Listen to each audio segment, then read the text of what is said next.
बहुत बार होता है कि हमें ऑपरेशन बीच में छोड़ के बंद कर देना होता है क्योंकि शायद ब्लड लॉस बहुत ज्यादा हो गया है। याद रखना कि आप एक पेशेंट पे ऑपरेट कर रहे हो, ना कि बीमारी पे। एक पर्टिकुलर ऑपरेशन 1000 बार से ज्यादा बार किया होगा। ओके। कॉमन ऑर्गन्स के हजारों बार और कुछ रेयर ऑर्गन्स के हंड्रेड्स ऑफ टाइम्स।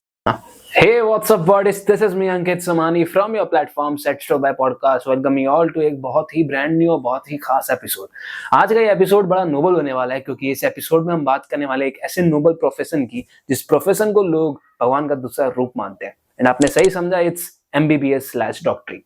आज के इस एपिसोड में हमारे साथ जुड़ने वाले एक बहुत ही खास गेस्ट मिस्टर हर्ष नवल, इंटर्न डॉक्टर जो अपनी कंपलसरी रोटेटरी इंटर्नशिप कंप्लीट कर रहे हैं after clearing MBBS final year examination. अब अगर इनके अचीवमेंट्स के बारे में बात करें तो जितनी बात करें उतनी कम है, but we have to start. So in his school days he had scored 97.2% in his board examination, had topped the school and actively took participation in debating, writing, MUNs and extracurricular activities जो कि इनके personality को भी save करती है और doctor mindset को भी अपग्रेड किया। अब अगर इनके स्कूल लाइफ से थोड़ा हम लोग आगे बढ़े तो इन्होंने नीट यूजी 2020 अटेम्प्ट को फर्स्ट अटेम्प्ट में क्लियर किया in unreserved category and scored 680 out of 720 and securing AIR 616 position, जिसके बाद इनको एशिया के ओल्डेस्ट मेडिकल कॉलेज के अंदर एडमिशन मिला, medical college and hospital Kolkata के अंदर, जहां पे इन्होंने MBBS final year examination clear किया and currently doing compulsory rotatory internship. अब अगर हम इनके अचीवमेंट्स और मेडल्स के बारे में बातचीत करें तो जितनी बात करें वो भी उतनी कम है, क्योंकि इन्होंने गोल्ड मेडल सिक्योर किया in general surgery and general medicine, silver medal secure किया in obstetrics, gynaecology, physiology, microbiology and secured honors in anatomy, biochemistry, physiology, pathology, ENT and community medicines। भाई साहब, इतने नाम तो आज तक मेरे को कभी याद ही नहीं रहे। बट अपार्ट फ्रॉम दैट इन्होंने 10+ रिसर्च पेपर को ऑथर्ड किया in international journals including neurology international journals के अंदर, यूरोपियन जर्नल ऑफ फिजियोलॉजी के अंदर एंड एक्सेट्रा एक्सेट्रा। मतलब इस कदर का अचीवमेंट और इस कदर का मेडल्स अपने आप में एक बहुत ही बड़ी बातचीत है। तो आज इनसे बातचीत करके I can make you sure कि आप इस एपिसोड से बहुत कुछ सीख के जाने वाले हैं और जो लोग MBBS क्रैक करने का सपना देख रहे हैं उनको बहुत कुछ सीखने मिलेगा। सो अगर सब्सक्राइब नहीं किया तो प्लीज सब्सक्राइब कर देना। अगर एपिसोड अच्छा लगा तो लाइक शेयर सब्सक्राइब जरूर करना।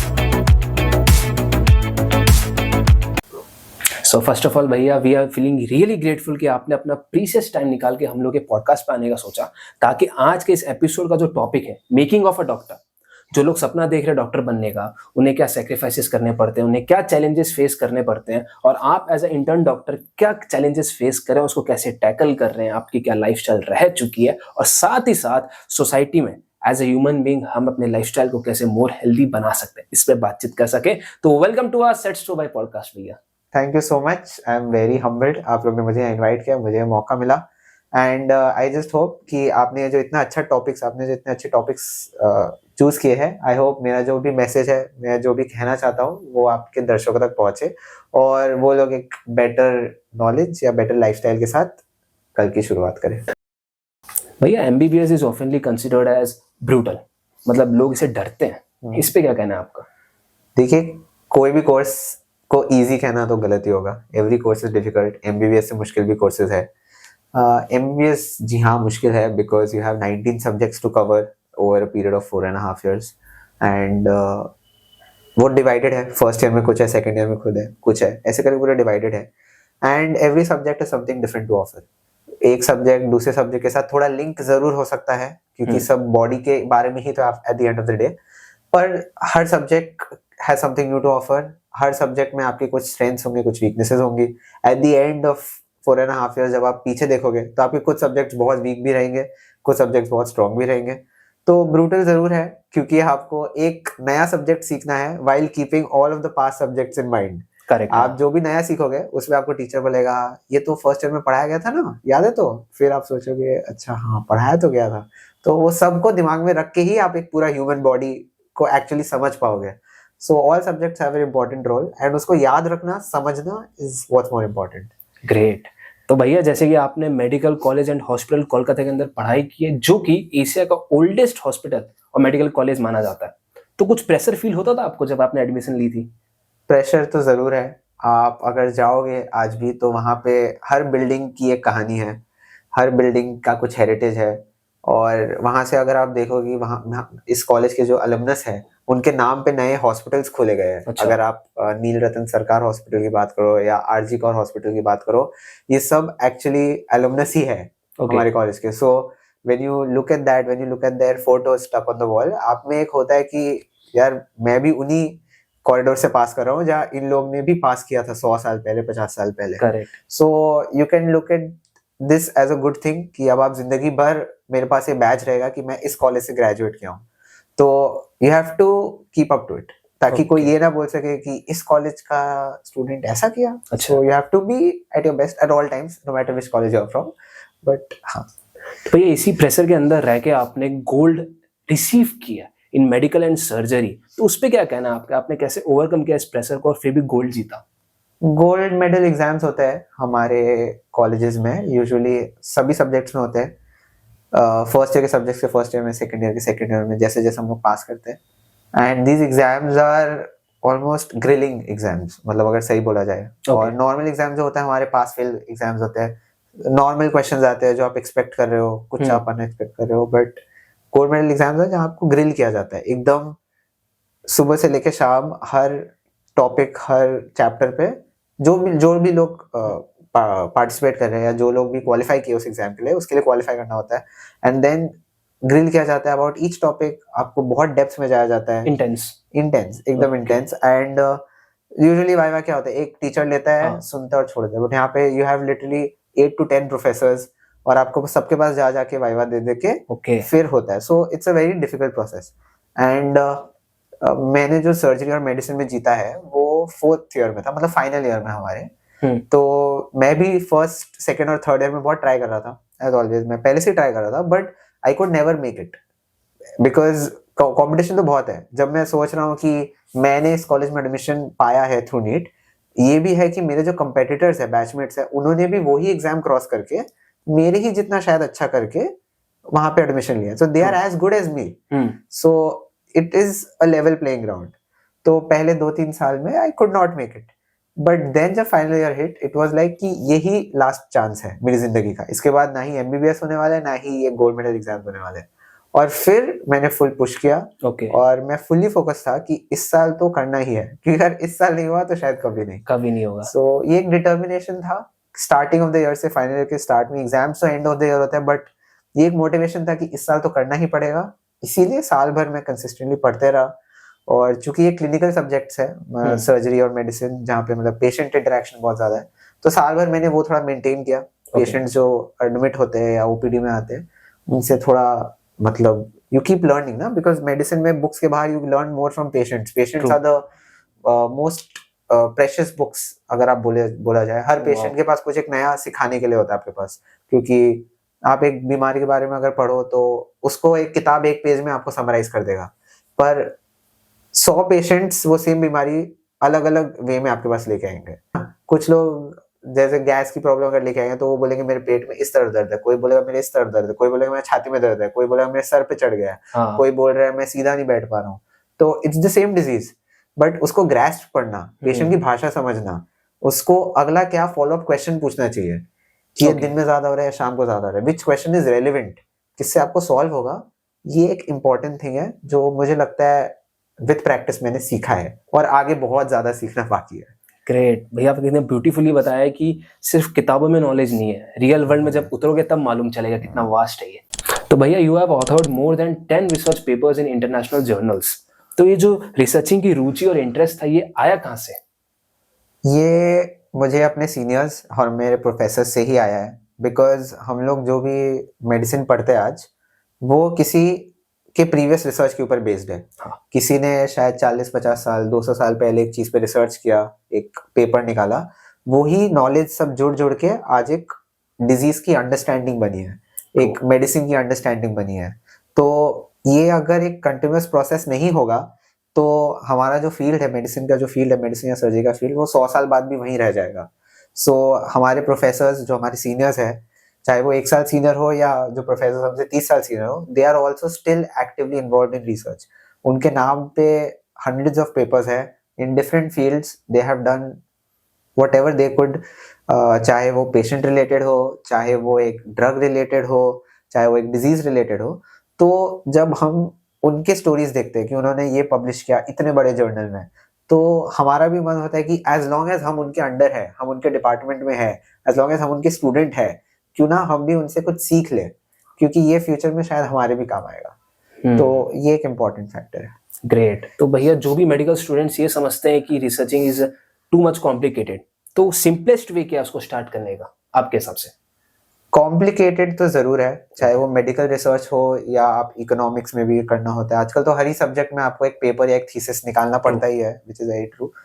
तो I think the simplest way, जब मैंने भी स्टार्ट किया था मुझे भी लगता था कि ये तो बहुत मुश्किल है, इतने सारे स्टेप्स है, इतने अप्रूवल्स है, और स्पेशली मेडिसिन में अगर आप करो तो और बहुत लेवल्स पे अप्रूवल्स होते हैं, बिकॉज आप ह्यूमन लाइफ के साथ, ह्यूमन इमोशन के साथ, ह्यूमन हेल्थ के साथ डील कर रहे हो, तो उसके लिए और लेवल्स ऑफ अप्रूवल लगते हैं। तो इसका सिंपलेस्ट वे है कि to accept that you have no knowledge at first, क्योंकि किसी को भी नॉलेज बाय डिफॉल्ट होना तो इम्पॉसिबल है, ये कोई किताब में नहीं मिलता है। Accept that you have no knowledge and be willing to learn from someone who has. इसके लिए आपको एक अच्छा गाइड खोजना पड़ेगा, क्योंकि जैसे मैंने अपने प्रोफेसर्स में खोजा, तो you have to find a correct guide, be it a senior और अ टीचर, जिसके पास ठीक ठाक पेपर्स है, जिन्हें आता है। आपको उनके पास जाके एक एक स्टेप जो आपको उंगली पकड़ के सिखा पाए कि ये होता है, इसका ये फॉर्मेट होता है, इसको ऐसे लिखना पड़ता है, इसको शॉर्टकट ये है, इसको ऐसे मत करना, इसको ऐसे करना, ये सही है, ये गलत है। तो अगर आप एक अच्छे गाइड को फॉलो करो और उनके हेल्प को एक्नॉलेज करो, हमेशा सीखने के लिए रेडी रहो। अगर हम लोग ऐसे रह जाए कि मुझे तो सीखने की कोई जरूरत नहीं है, मेरे को उस मैम से तो ज्यादा ही आता है, मैंने अभी अभी पढ़ा है सब्जेक्ट, तो यू कैन नेवर लर्न। ये सब कुछ चीजें हैं जो research, you have to keep learning. लोग, हमारे प्रोफेसर्स भी आज उनसे भी सीनियर किसी से सीख रहे हैं, हम लोग उनसे सीख रहे हैं। अभी हम लोग जो लेवल का रिसर्च कर रहे हैं, 20 साल बाद हम लोग एक इससे ऊपर लेवल पे हमें करना पड़ेगा, तो उस टाइम में मुझे किसी से तो सीखना पड़ेगा। सो ये कंटिन्यूअस प्रोसेस है for which we have to be open to learn.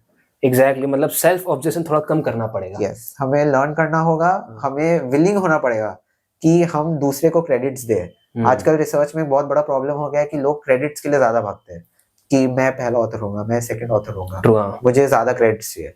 But इसके बियॉन्ड भी एक है, इसके बियॉन्ड एक वर्ड है कि किसी ने आपको हेल्प किया है, और आप अगर उन्होंने आपको ज्यादा हेल्प किया है, it's not bad to acknowledge. आप लोग ने साथ में ही काम किया है। द रिसर्च पेपर किसी एक का प्रोडक्ट नहीं है, किसी एक पर्सन का प्रोडक्ट नहीं है, it's a team effort. So I think this is something and we have to be open to learn and open to share. मतलब अगर मेरा कोई दोस्त है जो सीखना चाह रहा है, वो भी सीख रहा है, मैं भी सीख रहा हूँ। अगर मैं ऐसा सोच लूं कि मैं उस मैम से सीखूंगा, उसको मैं क्यों अपॉर्चुनिटी दूं। बट अगर दो लोग साथ में सीखेंगे, मेरे कुछ सिली मिस्टेक्स हो या मैं जिस दिन काम नहीं कर पाऊं तो वो मेरे जगह कर देगा, तो आई थिंक दोनों ही बेटर होंगे, and I think overall as a field medicine better होगा। Before we get into your achievements and medals, आप अपने आप को किस तरीके से डिस्क्राइब करना चाहेंगे इन सब के अलावा? I think I would describe myself as a little curious as a person, और थोड़ा consistent, थोड़ा passionate। अगर कुछ एक गोल सेट किया हो, चाहे वो छोटा सा एक एग्जाम में अच्छा करना हो या एक लॉन्ग टर्म कुछ एग्जाम क्रैक करना हो या कोई स्किल सीखना हो, I tend to be a little passionate, I tend to be a little consistent। और मैं थोड़ा कैलकुलेटिव इन टर्म्स ऑफ कि मुझे कितने देर में क्या करना है, नहीं करना है, कौन सा रिसोर्स यूज करना है, कौन सा चैनल फॉलो करना है, ऑल दी स्मॉल थिंग मैं थोड़ा कैलकुलेटिवली और सोच के करता हूँ, इन अ वे कि बेस्ट रिजल्ट्स आ पाए, इंस्टेड ऑफ सेटिंग आउट पूरा फुल एनर्जी से, तो सोच के करता हूँ। एंड मैं ये सोच के रखता हूँ कि कुछ भी अचीव करने के लिए, छोटा या बड़ा, उसके लिए सैक्रिफाइसेस करने पड़ेंगे इन terms of time, energy, may be थोड़ा फैमिली की तरफ से मुझे उनसे सैक्रिफाइस भी मांगना पड़ सकता है। तो ये एक फैक्टर हमेशा सोच के ये सब मेरे दिमाग में चलते रहता है। ओके, तो मतलब आपकी हॉबी भी होंगी कुछ तो? हॉबीज में आई थिंक स्टार्टिंग से ही मैं बहुत ज्यादा पब्लिक स्पीकिंग, राइटिंग, डिबेटिंग, मनिंग, ये सब की तरफ मेरा इंक्लिनेशन रहा है। And I always tend to learn small skill, like छोटे छोटे स्किल्स जो मुझे लगता है आज के टाइम में बहुत इंपॉर्टेंट है, जैसे फोटोशॉप यूज करना या कोई भी वीडियो एडिटर यूज करना। आई टेंड टू, मतलब बेसिक्स में ट्राई करता हूँ कि मुझे सब चीज के एक आइडिया हो। बिकॉज आई थिंक वो Okay. नेसेसरी है आजकल। भैया आप एक ऐसे फैमिली में बॉर्न हुए जहाँ पे प्रोफेशनल वैल्यू को काफी महत्व दिया जाता है, एंड इनफैक्ट आपकी 2 एल्डर सिस्टर्स भी डॉक्टरी लाइन के अंदर थी, तो आपका क्या बचपन में माइंडसेट ऐसा था कि मुझे भी डॉक्टरी लाइन में घुसना है, या फिर कुछ ऐसा इंसिडेंट हुआ जो आपको माइंडसेट चेंज कर दिया? स्टार्टिंग से ऐसा कोई इंक्लिनेशन नहीं था कि डॉक्टरी ही करना है जैसे बहुत लोग का होता है। हाँ, मेरा ऐसा था कि जैसे मैं बड़ा हो रहा था, मैं जॉइंट फैमिली में बड़ा हुआ, तो my father, his elder brother, both of them are highly qualified. Two of my own sisters and both of my cousin sister सब साथ में रहते थे, वो लोग भी हाईली क्वालिफाइड, कोई CS, both of them were CS and both of them were also doctors. Okay, तो उस वजह से मुझे एक हमेशा एक वॉचफुल आई था ऊपर से कि एक कोई देख रहा है कि पढ़ रहना, ऐसा नहीं कि कोई एक पीछे लगा पड़ा, all of them were there together कि अच्छे के लिए, कि ये फोकस रहे, पढ़ते रहे। So I think that was a factor. And बहुत सारी छोटे छोटे इंसिडेंट्स मैंने खुद फील किया, जैसे एक बार मेरी बहन who was working at RG Kor, she returned from her regular duties, okay, and एक दिन she walked in with a packet full of vegetables। तो एक नॉर्मल आदमी मैं सोचूंगा कि वो हाँ। खरीद के लाई होगी बाजार से कहीं रास्ते से, बट इवेंचुअली लाइक फिर उन्होंने बताया आके कि उनका एक पेशेंट था जिसके दांत में कुछ प्रॉब्लम था और 2-3 महीने का ट्रीटमेंट था उनका। And when the whole thing got over, when he was pain free, when he was better, उसने, चूंकि वो फार्मर था, उसने अपने खेत से खुद उनके लिए कुछ जो भी वो उगाता है फसल, वहां Okay. से कुछ ला के उनको गिफ्ट किया as a thanks, as a token of appreciation, कि वहाँ गवर्नमेंट हॉस्पिटल्स में तो पेमेंट्स नहीं होते डॉक्टर्स को। हाँ, सो एज एन अप्रिसिएशन उन्होंने उस पेशेंट ने, चाहे वो गरीब ही हो, बट उसने अपने तरफ से प्यार से उन्हें प्रेजेंट किया। तो वो सब छोटे छोटे इंसिडेंट्स बहुत मूव करते हैं। तो मतलब ये कहीं ना कहीं आपके माइंडसेट को चेंज किया ही है। यस, जरूर। मतलब हाँ। नॉर्मली हम लोग प्रोफेशन को क्या देखते हैं, हम लोग हाँ। देखते हैं वर्किंग आवर्स कितना है, कमाई कितनी है, हम्म। ग्रोथ कितना है।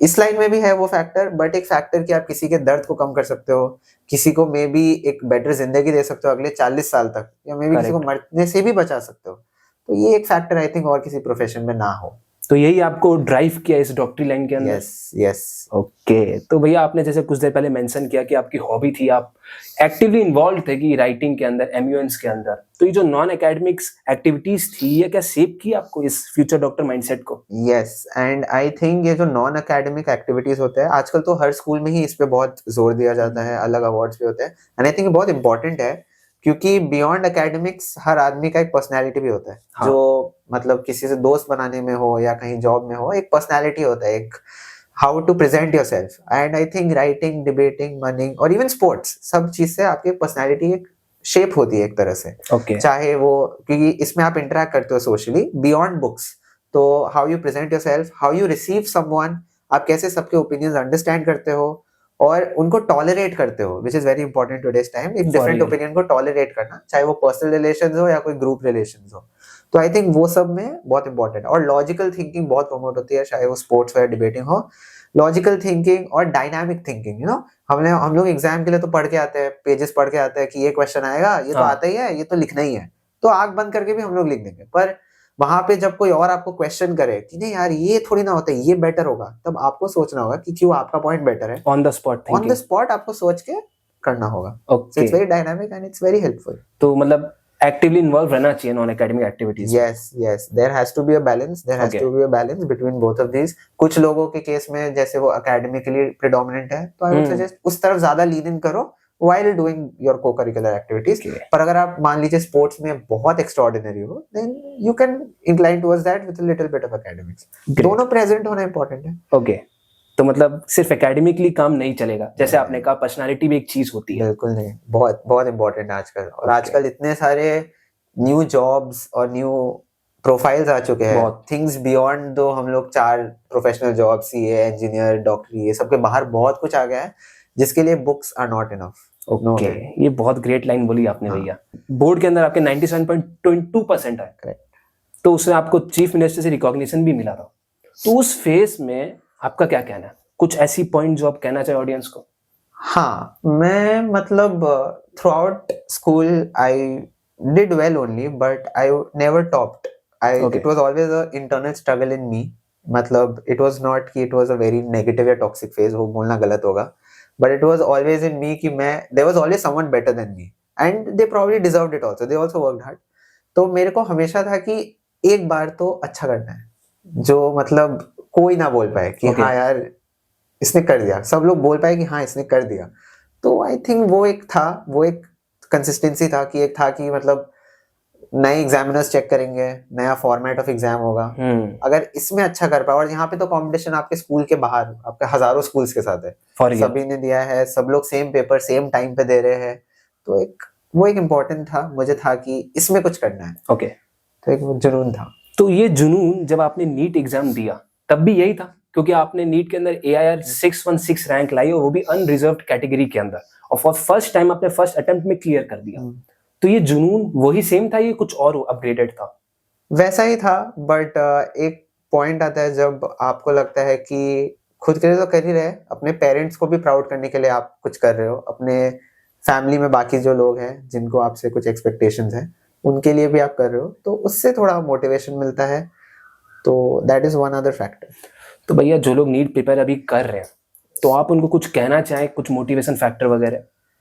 मैं बोलूंगा कि जर्नी एक मैराथन है, एक दिन 10 घंटा पढ़ के कुछ नहीं होगा। आई वुड सजेस्ट आप इससे अच्छा 5 मतलब रोज 3-4 घंटे पढ़े, कंसिस्टेंटली पढ़े, एंड एक सेट शेड्यूल के साथ पढ़े। बस बड़े बड़े बुक्स पढ़ के कुछ फायदा नहीं है। There is a very common 80-20 rule which I think is applicable in every field, every exam I have given. 80-20 rule? हाँ, ये क्या चीज है? It's a very popular rule which means कि 80% of the questions come from 20% of the syllabus. Okay. And 20% of the questions come from 80% of the syllabus. Wow.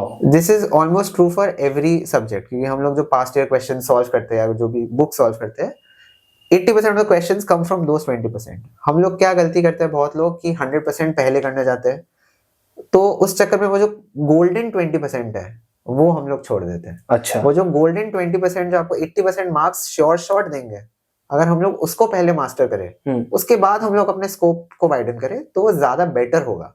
क्योंकि आज भी अगर आप नीट के पेपर को देखो, वो IIT जैसा लेवल का तो नहीं है। It is more extensive, IIT is more intensive, for real NEET is more extensive. It tests आपका मेमोरी, आपका लॉजिक। तो अगर आप इट्स वेरी डिफिकल्ट कि आप पूरा सिलेबस करो। मैं मानता हूँ कि मैंने भी किया है। तो आप वो जो 20% जो गोल्डन है, आपको वो पहले मास्टर करना चाहिए, उसके बाद आप बाहर 80% को।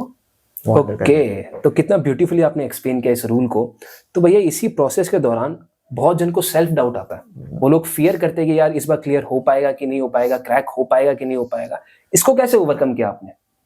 इसके लिए I think parental support is very important, and this message is also for the parents also, and also for the students. Everyone starts slow, everyone. अगर कोई आप अपने प्रिपरेशन के पहले दिन एग्जाम दोगे तो आपका भी माइनस में 0 सिंगल डिजिट मार्क्स आएंगे, which is normal, which is fine, because आपको नॉलेज नहीं है।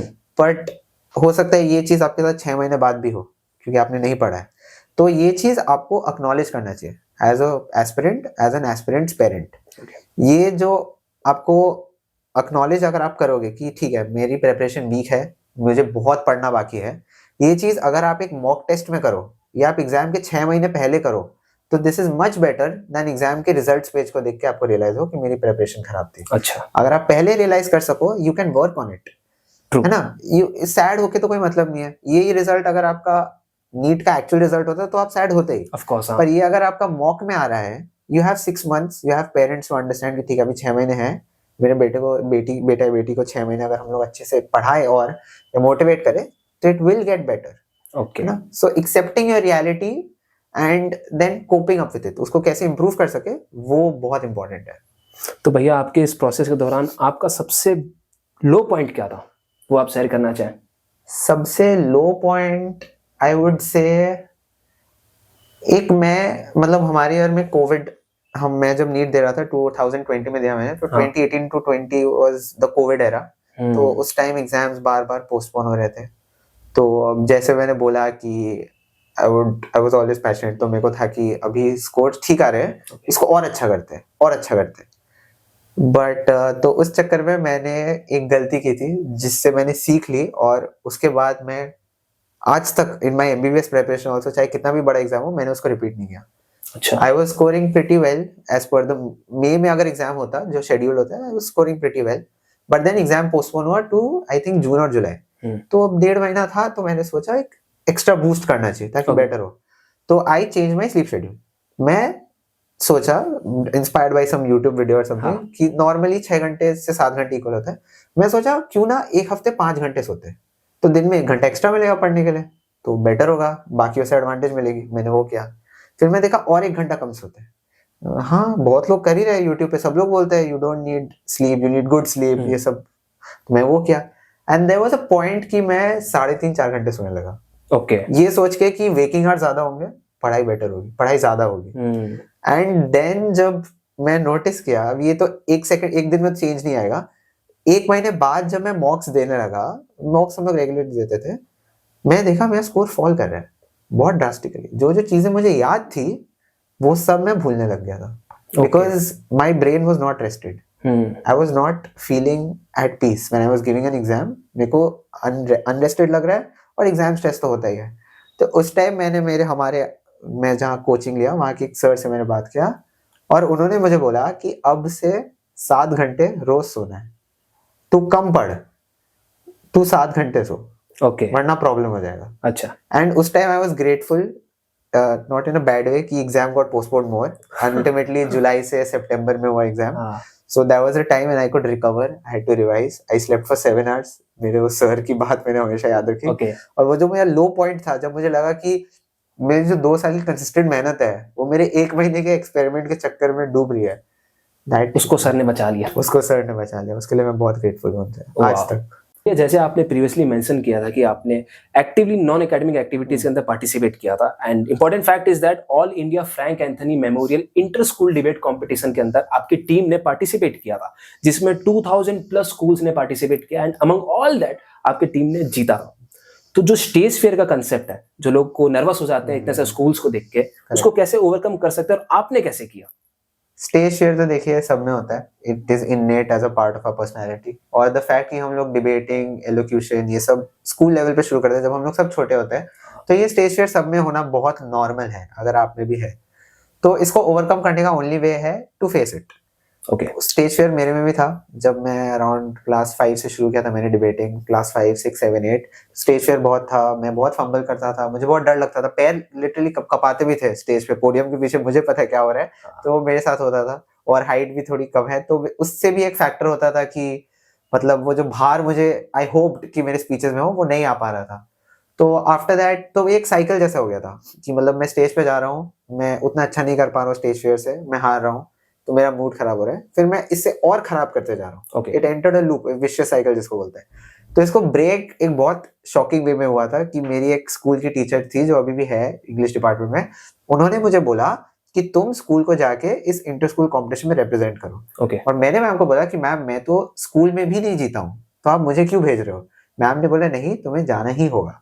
और मैम ने मुझे जबरदस्ती भेजा, और वहां पे जब मैं गया तो मेरा साइकिल ब्रेक हुआ। क्योंकि इतने सालों से मैंने अपने फ्रेंड्स को या बैचमेट्स को ही देखा है डिबेट करते हुए कि वो कैसे बात करते हैं, वो कैसे जीत रहे हैं, तो वो एक साइकिल में ब्रेक हुआ कि मुझे इतना एक्सपोजर हुआ। I saw around 50 participants from 20 schools in that one event. तो मुझे लगा कि अच्छा, ऐसे भी अपने आप को प्रेजेंट कर सकते हैं, ऐसे भी स्पीच स्टार्ट कर सकते हैं, कभी कोट के साथ, कभी किसी क्वेश्चन के साथ, कभी एक नॉर्मल प्लेन, कैसे अपने आवाज को ऊपर नीचे, कैसे इमोशंस के साथ प्ले करना चाहिए, because debate is about convincing the audience, nothing else. तो वो चीज मैंने सीखा, और उसके बाद मुझे लगा कि हाँ, मतलब एक सेट टेम्पलेट के हिसाब से जो मैं चल रहा था इतने दिन कि एक इंट्रोडक्शन होना चाहिए, उसके बाद फर्स्ट पैराग्राफ, सेकंड पैराग्राफ, तो वो टूटा, और वो स्टेज फियर भी टूटा मेरा। तो सबके लाइफ में एक टर्निंग पॉइंट तो आता ही है। करेक्ट। तो ऐसा कोई मेंशन करना चाहे भैया, जब आप नीट का प्रिपेयर करें तो एक टर्निंग पॉइंट जो आपको और हाइप कर दे कि नहीं, मुझे नीट तो क्रैक करना ही करना है? एक टर्निंग पॉइंट होता है जब मेरे को लगता है ये सब प्रेपरेशन में गाइड का इंपॉर्टेंस एक बहुत होता है।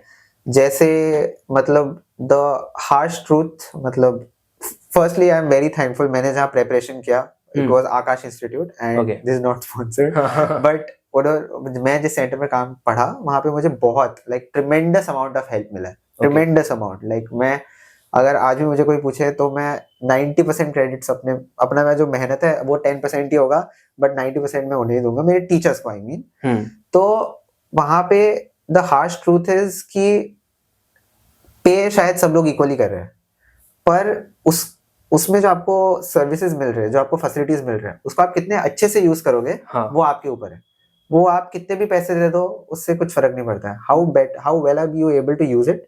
एंड एक जो हार्श ट्रूथ जो मैं बोलना चाह रहा हूँ कि अगर आप अच्छा करोगे तो ऑटोमेटिकली वो लोग आपको और हेल्प करेंगे. True. This is a fact. अगर आप खुद को ही हेल्प नहीं करना चाह रहे हो तो कोई भी टीचर आपको हाथ पकड़ पकड़ के क्वेश्चन सॉल्व नहीं कराएगा.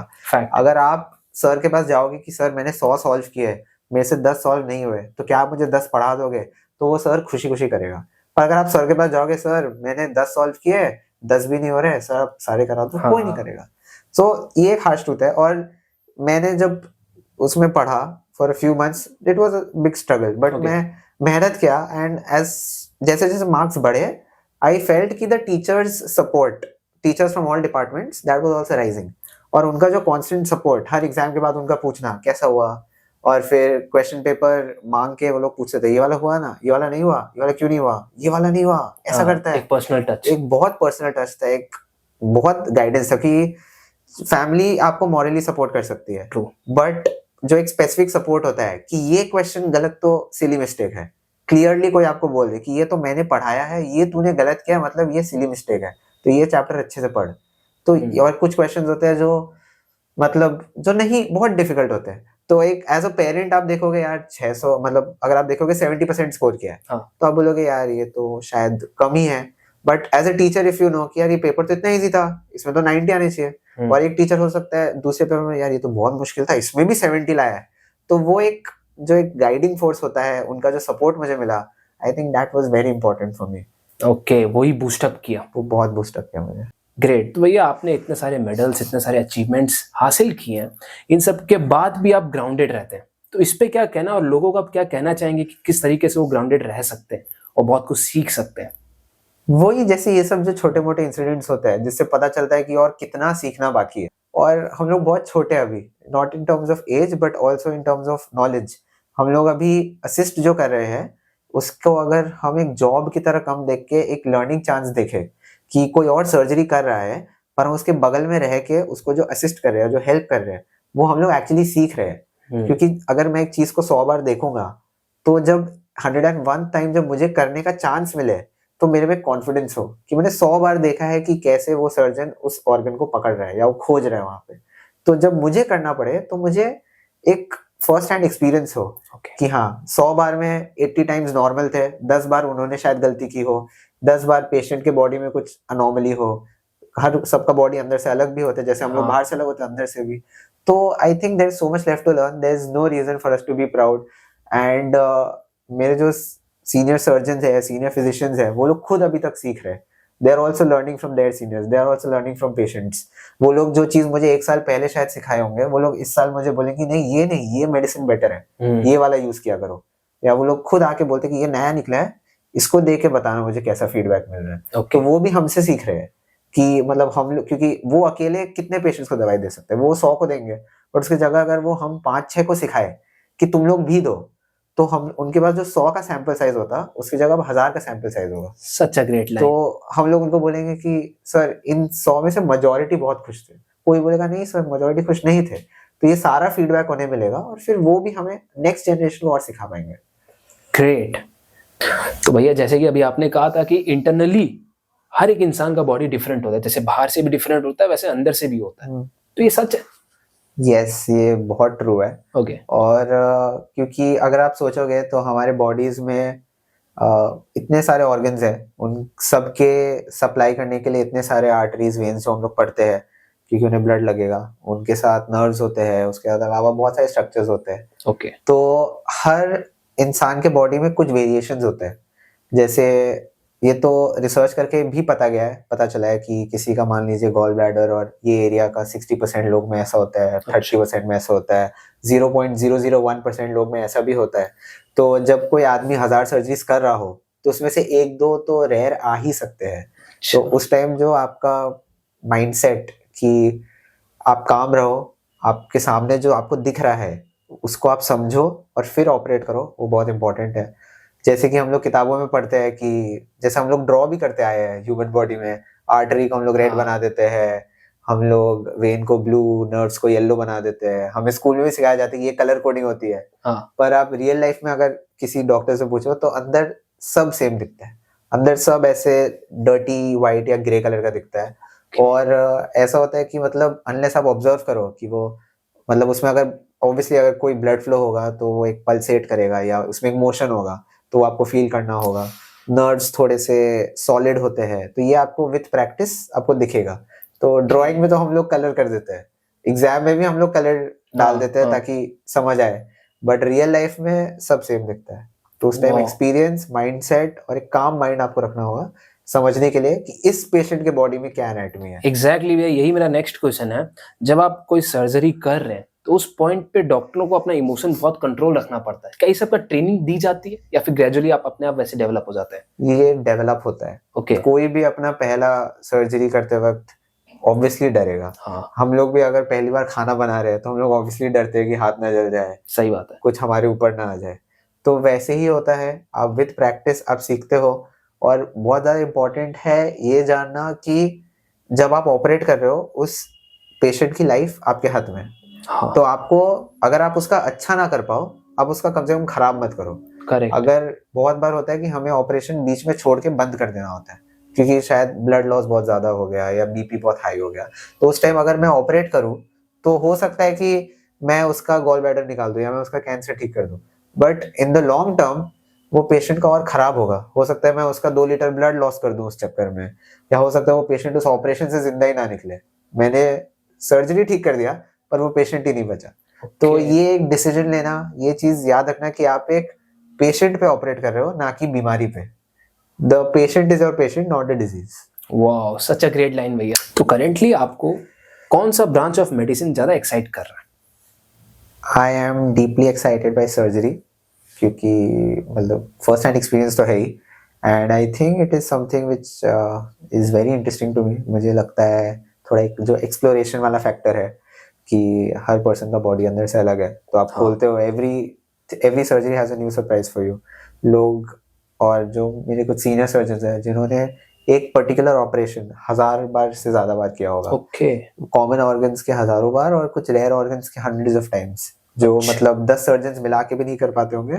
कुछ सम ऑफ देम जो उन्हें इतनी बार उन्होंने कर लिया है डिफिकल्ट सर्जरीज, और उन्होंने इतनी बार कर लिया है and every time they open for the next time they have something new to learn. कुछ एक अलग मिलता है उन्हें, अपना जो पास्ट एक्सपीरियंस है वो यूज करने मिलता है कि हाँ उस केस में भी ऐसा कुछ था तो इस चीज का मुझे ध्यान रखना है। तो ये चीज जब आप असिस्ट कर रहे हो या जब आप सुन रहे हो तो there is something new to learn. तो मुझे लगता है सर्जरी थोड़ी एक एक्साइटिंग ब्रांच है मेरे लिए, so looking forward to it. Great. तो भैया आप ये सोसाइटी, पेरेंट्स, फ्रेंड्स के एक्सपेक्टेशंस को कैसे टैकल और डील करते हैं? I think like once you become a doctor, the only expectation which is important कि आप उन्हें रिलीफ या हेल्प कर पाओ। अगर रात को 1-2 बजे भी अगर कोई आपको कॉल करे कि मुझे ये प्रॉब्लम हो रही है, that basic expectation would be कि आप सुन के कुछ एक एडवाइस दे पाओ। आप उसको चाहे 100% ठीक ना भी कर पाओ, आप कुछ ऐसा बोल दो कि आप अभी के लिए रिलीफ के लिए ये करिए, या आप उन्हें हॉस्पिटल ले जाइए। आप उनके क्लैरिटी दीजिए कि एक कंसल्टेशन कि आपको ये करना चाहिए, क्योंकि आप उस पॉइंट पे आप एक्सपर्ट हो, चाहे आप यंगर हो बट उस सब्जेक्ट की आपको नॉलेज है। ट्रू। तो अगर कोई मुझे रात को 2 बजे बोलेगा कि मुझे यहाँ छाती में दर्द हो रहा है, ये कुछ सिम्टम्स हो रहा है, तो मैं बोलूंगा आप उन्हें हॉस्पिटल ले जाइए, आप सोचिए मत। तो वो ही आई थिंक इम्पोर्टेंट होगा। ओके। ठीक है, मैं वो मतलब ये एक्सपेक्ट करना कि मैं जाऊंगा 2 टैबलेट दे के ठीक कर दूंगा, that is a very unreal expectation. But being there no matter what time of the day, making time, और मेकिंग टाइम से मतलब इट्स नॉट ऑलवेज सेलिब्रेशंस, कोई शादी में बुला लिया या किसी का फंक्शन है। हाँ। Making time when they need it the most, जब सिर्फ आपसे ही टाइम का जरूरत है। ओके। तो वो रहना बहुत इंपॉर्टेंट है मेरे लिए। इसी तरीके से आप टैकल करते हैं। यस। वाह। तो भैया आपने ये क्लिनिकल ड्यूटीज, रिसर्चिंग वर्क और अपने एकेडमिक्स को कैसे बैलेंस किया without compromising any of this? और ये आपको क्या लगता है, time management really plays a crucial role? Time management, yes, it is very important. और जैसा मैंने स्टार्टिंग में बोला था कि मैं कोई भी टास्क सेट ऑफ करने के पहले थोड़ा कैलकुलेटिवली सोच के रखता हूँ कि अगर मुझे एक प्रेजेंटेशन 10 दिन बाद बनाना है तो मैं कैलकुलेट करके रखता हूँ कि मेरे पास कौन सा दिन मेरी ड्यूटी लाइट होगी, तो मैं उस दिन करूंगा, या किस दिन मेरे पास थोड़ी सी छुट्टी है तो मैं उस दिन ये काम करूंगा। तो आई थिंक वो थोड़ा पहले से प्लान करके रखना, इंस्टेड ऑफ कि 10 तारीख को है तो 9 तारीख को देखेंगे, वो एक खराब आइडिया। अगर 10 तारीख को, अगर आपके पास 2 तारीख को भी टाइम खाली है तो अगर आप उस दिन करके छोड़ दो, so I think that is a better thing. Procrastinating नहीं करनी चाहिए। प्रोक्रेस्टिनेट नहीं, हाँ you should plan it out. Okay. चाहे वो आप लास्ट मोमेंट पे भी अगर आपके पास टाइम और आप उस टाइम कर लो effectively, I don't think that's bad. Okay. As long as you do it in time और आपके प्लान्ड में हो. मतलब ऐसा नहीं, अगर आपका 10 तारीख को प्रेजेंटेशन है और आपके पास 10 तारीख सुबह को ही 5 घंटे फ्री है and that is the only time slot you have, then उस टाइम ही हो, बट प्लान होनी चाहिए. भैया अगर आप पास्ट में जाके अपने 17-year-old सेल्फ को कुछ एडवाइस देना चाहें तो क्या देंगे? मैं सिर्फ एक ही एडवाइस देता, to love your parents more, to spend more time with them, because celebration के टाइम तो सभी रहते हैं, फ्रेंड्स, फैमिली, अक्वेंटेंसेस, दूर के रिश्तेदार, दूर के दोस्त सभी रहते हैं, पर जब हम एक्चुअली 100% गलत भी हो तब भी सिर्फ फैमिली ही हमें सपोर्ट करती है. चाहे हम कितने भी गलत हो, चाहे पूरी दुनिया भी हमें गलत बोल रही हो, family is always there for us even in our failures. तो I would go back and tell my 17-year-old to spend more time with them, watch more movies with them, go out eat with them more often, just be with them more. वाह. तो भैया as a intern doctor आपने जितना भी experience gain किया, उसी experience अगर आपको सोसाइटी को मैसेज देना चाहे कि अपने लाइफस्टाइल को वो किस तरीके से और हेल्दी बना सकते हैं? आई थिंक वो जो हम लोग क्लीशे एडवाइस सुनते हैं, regular walks, exercise, I think ये ही गोल्डन वे है. And the reason why many people don't believe in this is because it is difficult to maintain. अगर आप सोचो कि मुझे रोज वॉक करना है 1 kilometre, so it's not easy. हम लोग कभी कभी आउट ऑफ मोटिवेशन, मैं भी और बहुत लोग मोटिवेटेड होते हैं तो एग्जाम जिस दिन खत्म होता है अगले सुबह 10 किलोमीटर भाग लेते हैं. हाँ. पर अगर कोई हमें बोले रोज 10 दिन के लिए 1 किलोमीटर भागो, तो वो करना बहुत मुश्किल है. So I think being consistent with healthy habits, like आपका रेगुलर वॉकिंग, जॉगिंग, एक्सरसाइज, जो भी आपके एज, आपके कैपेसिटी के ऊपर है, उसके हिसाब से you have to always start small. जैसे आजकल एक नई टेक्निक आई है कि when you are starting off, जैसे अगर कोई एल्डरली सीनियर सिटीजन स्टार्ट करें तो it's very difficult for them कि 5 मिनट एक साथ जॉग कर सके. It's very difficult. तो you should start off as 30 seconds jogging and 4.5 minutes of walking. और फिर ये 5 मिनट को साइकिल को 6 बार आप करिए. और फिर आप जैसे जैसे ये 1 हफ्ता करोगे, आपके बॉडी थोड़ी अकस्टम्ड होगी. फिर आप उसको 1 minutes of jogging, 4 minutes of walking, इस साइकिल को 6 बार करिए. फिर नेक्स्ट वीक उसको 1.5 मिनट, 3.5 मिनट करिए. उसके बाद 2 मिनट, 3 मिनट, और फिर आप इवेंचुअली देखोगे कि आप 4 minute jog with 1 minute walking rest, with 4 minutes of jog, 1 minute walking rest, ऐसे करके आप खुद फिटर फील करोगे ग्रेजुअली. हाँ, तो अगर आप डायरेक्ट सोचो कि पहला दिन ही मैं 30 मिनट जॉग कर पाऊंगा, वो थोड़ा मुश्किल है, because we are not accustomed to it. तो ये सब ही है. और अपार्ट फ्रॉम दिस, अगर आपको कभी भी कुछ भी अर्ली सिम्टम्स मिले कुछ प्रॉब्लम के, तो I would suggest it's always better to get a consultation. चाहे अगर आपका मतलब अगर बुखार हो जो 3-4 दिन चल रहा हो, हम लोग बहुत बार सोचते हैं बस दवाई खाते रहते हैं, चलते रहेगा, बट आई थिंक एक बार दिखाना बेटर होता है. आजकल बहुत लोगों को डायबिटीज, हाइपरटेंशन, थायराइड डिजीज ये सब है. और मैं एक चीज जो मैंने देखा है, बहुत लोग बोलते हैं हाँ मतलब अगर कभी किसी का हाई प्रेशर पकड़ा जाए तो बोलते हैं मैं तो दवाई खा रही हूँ 40 साल से, मैं दवाई खा रहा हूँ 40 साल से. तो वो बोलते हैं ये सोच के कि हाँ ये अच्छी बात है, बट एक्चुअली आई थिंक यहीं पे प्रॉब्लम है. हम लोग एक बार हमारा प्रेशर हाई होता है, हम लोग उसको मेजर करवाते हैं, डॉक्टर ने दवाई स्टार्ट कर दी, हम लोग वही खाते रहते हैं. But that is wrong, because as you age your body is also aging. तो आपका जो प्रेशर लेवल्स है वो भी अप एंड डाउन होगा. हो सकता है कि आपको कोई नई दवाई लगे, हो सकता है आपकी प्रीवियस दवाई का डोज एडजस्ट होगा. तो you have to be in follow up. आपको अराउंड हर 1 साल फॉर योर प्रेशर आपको जाना चाहिए, आपको खुद भी मॉनिटर करना चाहिए, ताकि क्योंकि आप तो डॉक्टर के पास 2 मिनट के लिए जाओगे, वो एक बार नापेगा, अगर वो हाई देखेगा वो दवाई का डोज बढ़ा देगा. पर अगर आप उसको 1 हफ्ते का डेटा दे पाओ कि भाई 1 हफ्ता में मेरा एवरेज इतना रहता है, तो I think it will help the doctor to also make a better decision. लोग अपनी शुगर की दवाई सालों साल कंटिन्यू रखते हैं, but I think that's wrong. आपको बार बार रेगुलरली, जैसा आपका डॉक्टर एडवाइस करे बेस्ड ऑन योर प्रोफाइल, आपको टेस्ट करा के डोजेजेस एडजस्ट करने चाहिए, क्योंकि both high sugar and low sugar both are very dangerous for your body. तो I think regular follow up में रहना इज वेरी इंपॉर्टेंट. वाह. तो भैया जो लोग नए स्टूडेंट्स इस फील्ड में स्ट्रगल कर रहे हैं बट उनकी अचीवमेंट और ड्रीम बहुत बिग है, उनको आप क्या मैसेज देना चाहेंगे, 1 या 2? मेरे को लगता है मैं खुद अभी बहुत यंग हूँ, और मैं अभी खुद, मेरे आगे बहुत एग्जाम्स है, आगे बहुत अचीवमेंट्स है, बहुत स्किल्स सीखने बाकी है. बहुत सिचुएशंस टैकल करना, बहुत सीखना बाकी है। तो आई वुड जस्ट से हम लोग सब एक ही बोट में हैं। Okay. कोई थोड़ा सा आगे, कोई थोड़ा सा पीछे है, एंड में डेस्टिनेशन सबकी सेम है। मेहनत करते रहने से will all definitely reach there. वाह भैया, आपसे जेन्युइनली बात करके आज बहुत मजा आया एंड आई होप कि इस वीडियो के थ्रू जो भी नए स्टूडेंट्स हैं, जो मेडिकल स्टूडेंट्स हैं, आपसे बहुत कुछ सीख के जाएंगे। Thank you.